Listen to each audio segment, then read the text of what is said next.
लगभग 3 करोड़ लोगों ने मकर संक्रांति के पर्व पे स्नान ग्रहण किया है और उम्मीद यह है कि मौनी अमावस्या में इससे ज़्यादा लोग आएंगे। इसी क्रम में आप लोगों की जानकारी में बताना चाहूँगा कि ऑलरेडी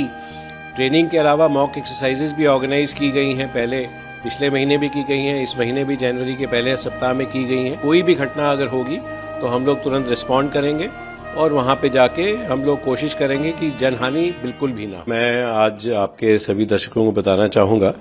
कि ये जो महापर्व है इसके लिए हम लोग पूरी तरीके से तैयार हैं। हमारी 20 टीमें वहाँ डिप्लॉयड हैं और डिप्लॉयमेंट का मतलब सिर्फ यही नहीं है कि वो डिप्लॉयड हैं, उनकी हम लोगों ने एक्सटेंसिव ट्रेनिंग कराई है और हम लोगों ने वहाँ समय से पहले पहुँच के इसके अलावा जो और उसमें स्टेक होल्डर्स हैं, ये इतना बड़ा इवेंट है कि इसमें अकेले कोई भी एजेंसी अपने आप में सक्षम नहीं है।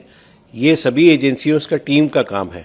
तो हमने वहाँ पहुँच के और भी लोगों की ट्रेनिंग ऑर्गेनाइज कराई है, चाहे उसमें यूपी पुलिस हो, चाहे रेलवेज हो, चाहे हेल्थ डिपार्टमेंट हो, और हमें भी और डिपार्टमेंट्स की बहुत मदद मिली है। चाहे स्टेट गवर्नमेंट से मदद मिलनी हो, चाहे रेलवे से मदद मिलनी हो, चाहे लोकल मेला अधिकारी से मदद मिलनी हो, चाहे DAE से मदद मिलनी हो, डिपार्टमेंट ऑफ एटॉमिक एनर्जी से, DRDO से।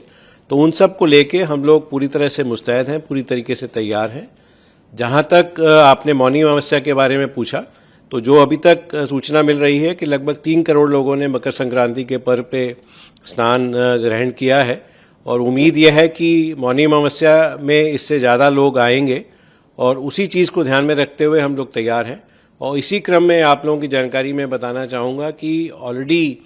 ट्रेनिंग के अलावा मॉक एक्सरसाइजेज भी ऑर्गेनाइज की गई हैं। पहले पिछले महीने भी की गई हैं, इस महीने भी जनवरी के पहले सप्ताह में की गई हैं, जिसमें सारे जो एजेंसीज जो उस मेला में इन्वॉल्व हैं उन सब ने मिलकर जो विभिन्न सिनेरियो संभव हैं उसके लिए हम लोगों ने तैयारी की है। और बिल्कुल हम लोग पूरी तरीके से तैयार हैं कि कोई भी घटना अगर होगी तो हम लोग तुरंत रिस्पॉन्ड करेंगे और वहाँ पे जाके हम लोग कोशिश करेंगे कि जनहानि बिल्कुल भी ना हो।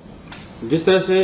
जानकारी मिली थी कि स्पेशली डाइवर्स को ट्रेन किया गया है कि अगर मान लीजिए लोग वहां पे डूबते हैं या वहां पे फैसिलिटी प्रोवाइड की जाए। ये एक बार पहली बार हम लोगों ने ये किया है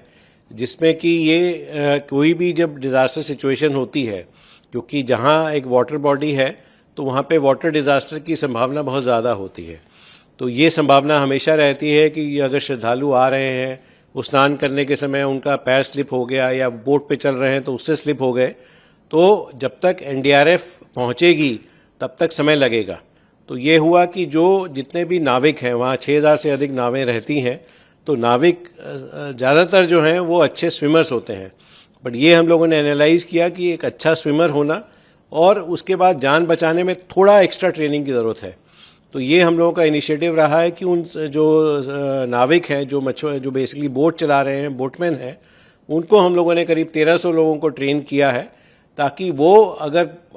गॉड फॉरबिड, ईश्वर ना करे, किसी की बोट से कोई आदमी नीचे स्लिप हो जाए तो तुरंत जाके उसको रिस्पॉन्ड कर सकें और उस व्यक्ति को बचा सकें। तो ये एक बार हम लोगों ने किया है। दूसरी चीज़ अगेन जो हम लोगों ने की है, हम लोगों ने इस बार हायर कैपेसिटी जो बोट्स हैं वो जो हमारे पास जो थी, इससे पहले 30 हॉर्स पावर की हम लोग मोटर्स की बोट इस्तेमाल करते थे, इस बार हम लोगों ने 40 हॉर्स पावर की मोटर की बोट जो है खरीदी हैं और वो उनको हमने इसमें यूज़ कर रहे हैं। मकसद यही है कि जब ज़्यादा ताकतवर बोट होगी तो जल्दी से जल्दी हम लोग रेस्पॉन्ड कर पाएंगे, जल्दी से जल्दी मौके पे पहुंचेंगे ताकि उस व्यक्ति की जान हम लोग बचा सकें। जिस तरह से हो सकता है कि इस तरह चीजें हो जाएं, जिसमें अगर आप बात की जाए तो भगदड़ वगैरह को लेकर भी तैयारियां, NDRF किस तरह से मुस्तैद है उस चीज़ के लिए? देखिए, मैंने जैसे आपको बताया कि हम लोग हर जो सिचुएशन है उसके लिए तैयार हैं। चाहे जो मैंने जैसे बताया कि वाटर बेस्ड थ्रेट वो एक इशू आता है। कई बार ये हो जाता है कि भाई वहाँ पे क्योंकि बहुत सारा टेंट सिटी बने हुए हैं, वहाँ पे बाय चांस कहीं से आग लग जाए या उसमें कोई टेंट कोलैप्स हो जाए या अगल बगल आने जाने के रास्ते में बिल्डिंग्स भी पक्की बिल्डिंग्स हैं, वहाँ कोई कोलैप्स हो जाए, उसके लिए भी हम लोग तैयार हैं। और एक जिसके लिए हम लोग पूरी तरीके से तैयार हैं, जो हम लोगों में से कोई नहीं चाहता है, वो होता है केमिकल, बायोलॉजिकल और न्यूक्लियर थ्रेट।